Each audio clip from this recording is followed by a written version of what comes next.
दिल्ली में ऑक्सीजन की सप्लाई को लेकर कुछ अपडेट्स आपके सामने रखने थे। हम सब देख रहे हैं कि दिल्ली में एक समय पिछले करीब 15 दिन पहले कोरोना के केसेस एकदम बाढ़ की तरह से तेज़ी से आगे बढ़ रहे थे और पॉजिटिविटी रेट भी बढ़ के 35% पहुँच गया था।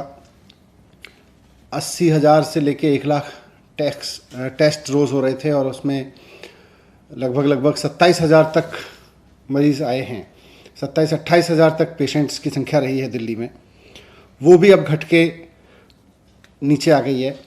तो एज ऑन टुडे अगर मैं देखूं तो पॉजिटिविटी रेट 14% आ चुका है और मरीज़ों की संख्या, डेली जो मरीज़ आ रहे हैं उनकी संख्या भी आज घट के 10,400 के करीब रह गई है।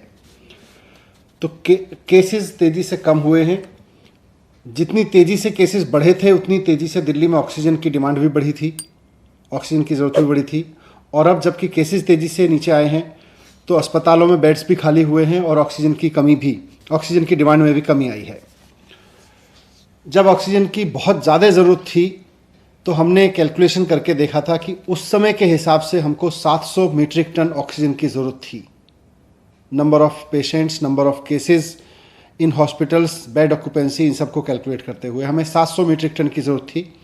उस वक्त हमने केंद्र सरकार से भी रिक्वेस्ट किया था, माननीय अदालत ने भी इसमें मदद की और केंद्र सरकार के सहयोग से और कोर्ट के सहयोग से दिल्ली को 700 मीट्रिक टन तो एक ही दिन मिली, लेकिन ऑक्सीजन पर्याप्त मात्रा में मिलनी शुरू हुई, जिसकी वजह से एसओएस भी कम हुए हॉस्पिटल से आने। और आज पिछले 24 या 48 घंटे में बामुश्किल किसी हॉस्पिटल से एक आध जगह से एसओएस आता है कि उसके यहाँ ऑक्सीजन की ज़रूरत है या ऑक्सीजन की कमी पड़ रही है और उसको तुरंत अरेंज कर दिया जाता है। हम इस संकट के समय में पूरे सहयोग के लिए केंद्र सरकार का भी धन्यवाद करते हैं, माननीय सुप्रीम कोर्ट, माननीय हाई कोर्ट का भी धन्यवाद करते हैं कि उन्होंने संकट के समय में दिल्ली के लोगों की खूब आगे आके मदद की और उसकी वजह से हज़ारों जानें समय रहते बचाई जा सकीं।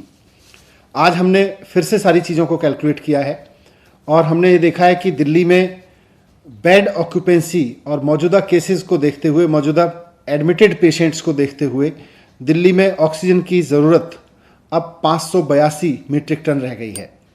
तो आज हमने केंद्र सरकार को चिट्ठी लिखी है कि 700 की जगह अब दिल्ली का काम 582 मीट्रिक टन में चल जाएगा और हमें जो एक्स्ट्रा ऑक्सीजन मिल रही है इससे ऊपर, जो दिल्ली का कोटा 590 है उससे ऊपर मिल रही है, उसमें से एक बड़ा हिस्सा अब अन्य राज्यों को, ज़रूरतमंद राज्यों को दिया जा सकता है। एक जिम्मेदार सरकार होने के नाते हमने केंद्र सरकार को ये इन्फॉर्म कर दिया है कि दिल्ली की ऑक्सीजन की नीड अब कैलकुलेट होके 582 मीट्रिक टन पे आ गई है।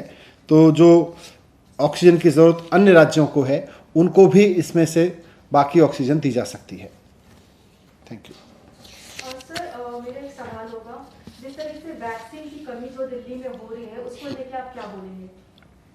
मैंने इस पर लगातार बोला है, वैक्सीन की कमी तो पूरे देश में ही है और उसमें कहीं ना कहीं एक्सपोर्ट की हमारी जो गतिविधि रही, हमने एक्सपोर्ट की 6.5 करोड़ वैक्सीन, ये बिना देखे कि देश में ज़रूरत थी वैक्सीन की और देश के लोगों को वैक्सीन लगाई जाती क्राइसिस के उस समय पे हमने की, उसकी वजह से तंगी आई है।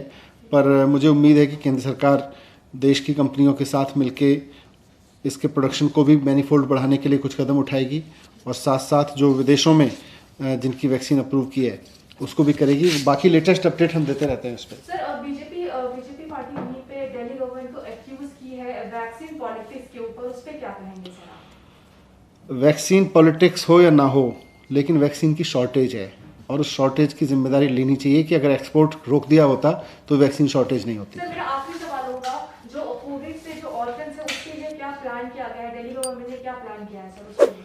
उसके लिए हमारे डीसीपीसीआर और चाइल्ड वेलफेयर डिपार्टमेंट काम कर रहे हैं। Thank you.